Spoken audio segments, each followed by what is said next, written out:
In September of 1941, German forces surrounded one of the largest cities in the Soviet Union, Leningrad. A city of palaces, factories, libraries, theaters, universities, churches, families, children, and nearly 3 million people. The Germans did not simply attack it, they sealed it. Roads were cut, railways were cut, food was cut, fuel was cut. The city was trapped between enemy armies, artillery, bombing raids, freezing weather, and hunger. The siege would last 872 days, almost 2.5 years. And inside the city, starvation became more than a fear. It became daily life. People boiled leather. They scraped wallpaper paste from walls. They stood in bread lines for hours in freezing temperatures, hoping the ration would still be there when they reached the front.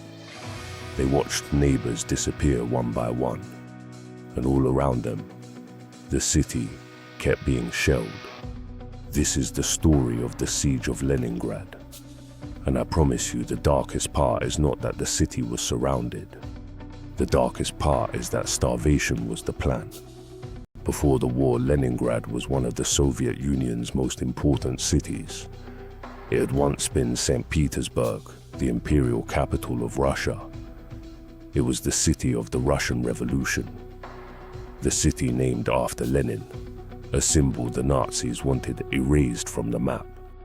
When Germany invaded the Soviet Union in June of '41, the attack was fast, enormous, and brutal. Hitler's armies pushed east with terrifying speed. By late summer, Army Group North was closing in on Leningrad. The city prepared for defense. Civilians dug trenches, barricades went up, factories shifted to war production. Art, archives, and museum treasures were packed away or hidden. People understood danger was coming, but few understood what kind of danger. This would not be a normal battle. The German plan was not simply to capture Leningrad and govern it. The city was to be encircled, bombarded, starved, and broken. That is what makes Leningrad different from many other wartime tragedies. This was not starvation as an accident of war. This was starvation as a weapon. On September 8, 1941, German forces captured Schlisselburg, cutting the last land route into Leningrad. That same day, German bombs hit the city's food warehouses. The city was sealed, and winter was coming. At first, people hoped the blockade would be temporary. Maybe the Red Army would break through. Maybe supplies would arrive. Maybe the Germans would not be able to hold the ring. But the days became weeks. The weeks became months. And hunger began to take the city apart from the inside. Food rationing became stricter and stricter.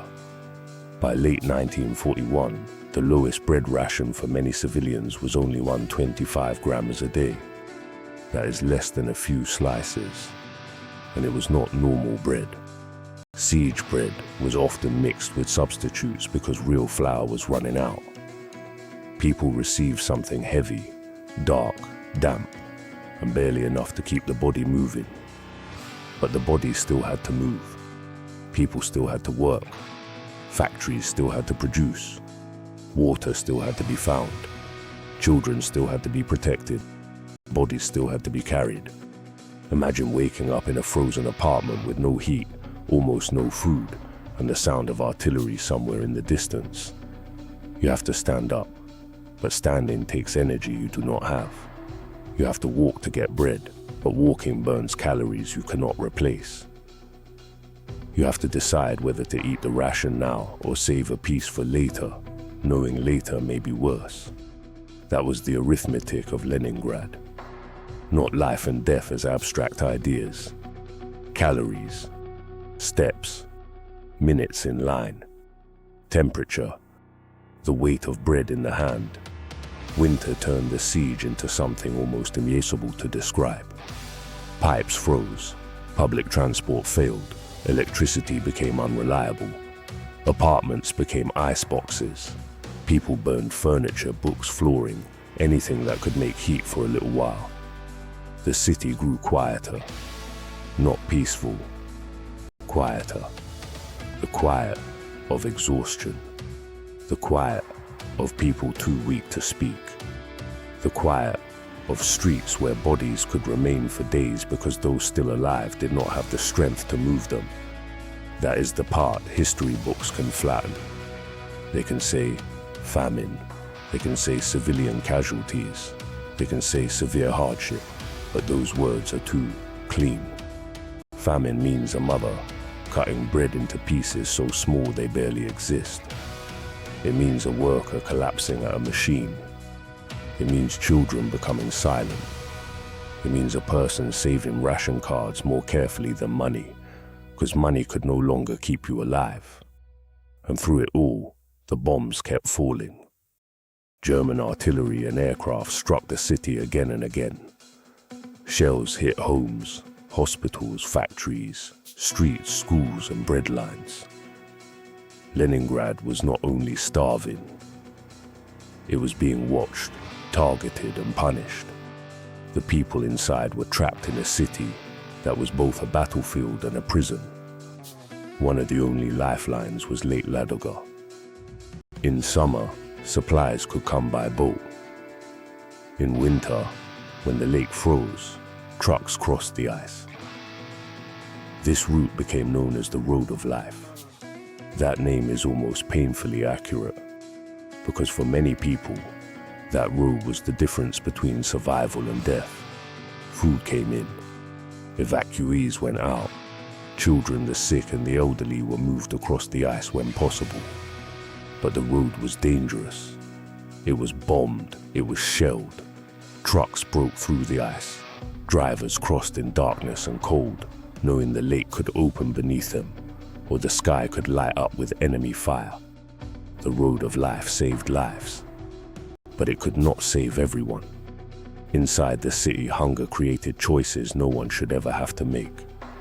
People ate things that were not food: glue, leather, pets, anything that might contain even the smallest amount of nourishment. There were also documented cases of cannibalism. That sentence is difficult to say without turning people into monsters. But the truth is more painful than that.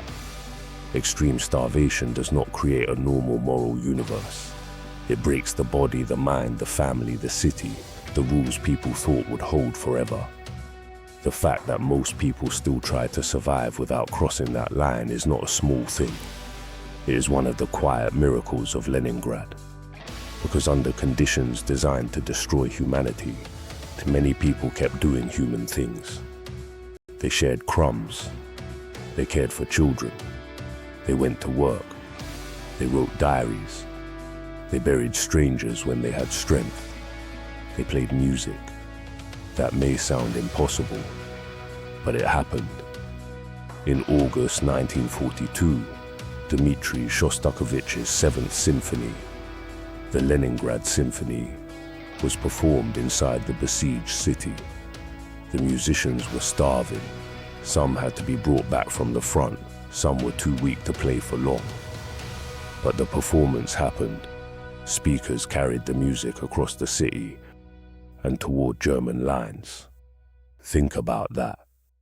A starving city surrounded by an army that wanted it erased, answered with a symphony. Not because music could stop artillery, not because violins could feed children, but because the city needed proof that it was still alive. That is the thing about Leningrad. It was dying and resisting. At the same time, the siege became a war against the body and the spirit. Hunger tried to turn people into numbers. Cold tried to stop them from moving, and bombs tried to make every building temporary. Propaganda tried to turn endurance into something neat and heroic. But real endurance is not neat. It is ugly. It is frightened. It smells like smoke, sickness, and frozen stairwells. It is a person walking miles for water with a body that wants to lie down. It is a child waiting for someone who will not come home. It is a city surviving one more day and then being asked to survive another.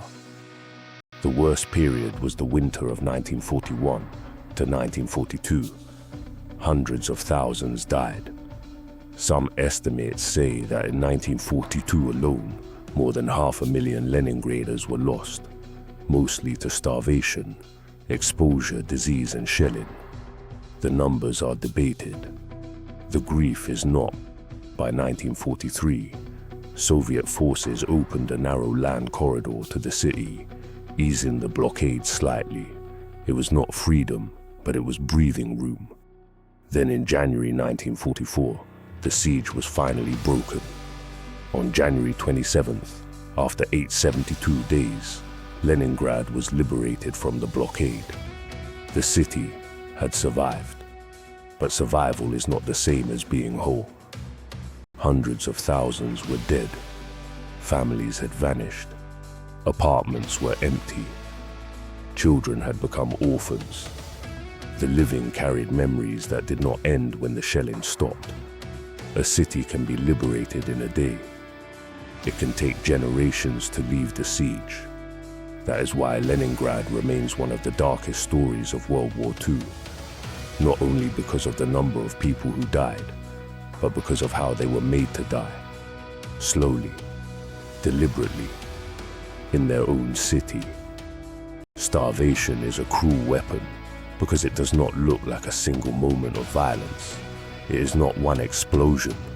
It is not one bullet. It is a tightening ring. It turns time into an enemy.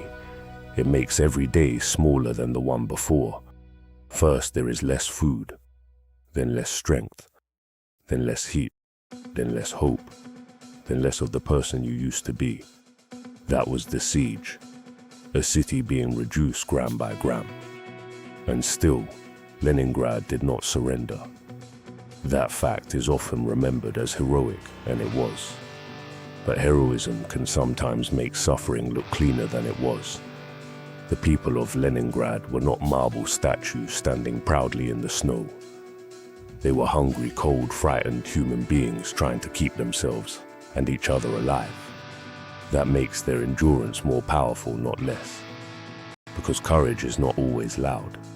Sometimes, courage is standing in a bread line when your legs are failing. Sometimes it is boiling water in a frozen room. Sometimes it is protecting a ration card. Sometimes it is refusing to disappear, even when an entire war machine has decided you should. The Siege of Leningrad was not just a military event. It was a test of how much a city could suffer before it broke. And the answer was almost unimaginable. For 872 days, Leningrad endured hunger, cold, bombardment, disease, grief, and isolation. The city lost more than any city should be asked to lose, but it remained. That is the terrible truth of this story. The Nazis tried to starve Leningrad out of history. Instead, they made it impossible to forget. If you made it to the end of this one, genuinely respect. This story is heavy, and it should be, because the Siege of Leningrad was not only a battle, it was a deliberate starvation of civilians on a scale that still feels almost impossible to hold in the mind. This channel is about the corners of history, where the horror was not supernatural. It was human. And the truth here is simple. For 872 days, a city was starved. And somehow, it still refused to die. Next time, we're going from a city trapped by siege to one of history's most disturbing torture methods, used from ancient Persia to modern dictatorships. If you want the real story, subscribe. And if this episode changed how you think about Leningrad, starvation as a weapon, or what survival really means, drop a comment and tell me what part hit hardest. I read every single one. I'll see you in the dark.